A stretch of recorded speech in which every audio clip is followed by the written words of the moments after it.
in your life. Understanding the reason of your existence can remove frustration and even confusion.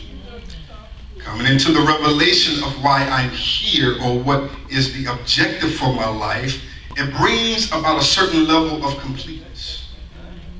Because the reason of why I'm here is revealed when I find out who I am.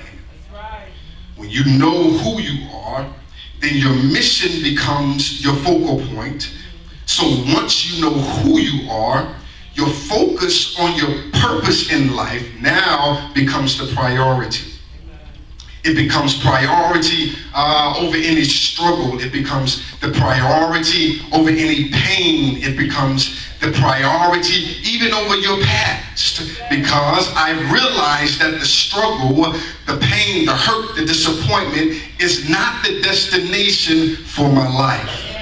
So if it's not my destiny, then I can still glorify God while going through the disappointment.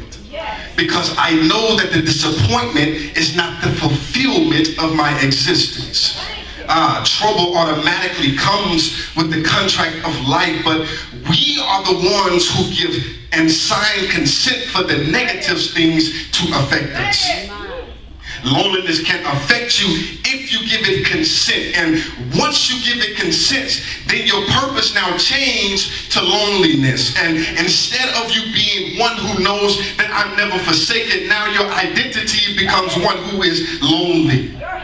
If we give consent to depression, then my purpose becomes depression, and my identity changes to one who is depressed. It is not that if I give over consent to these negatives that the divine plan for my life has changed. That's not the situation. But when I give the negativity the authority, I move from the driver's seat to the passenger seat.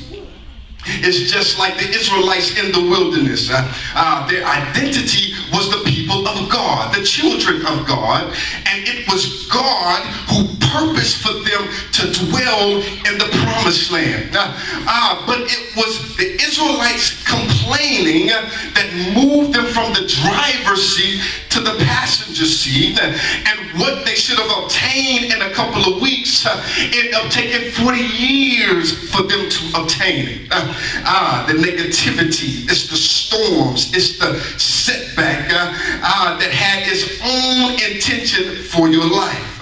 But God had an intention for the negativity.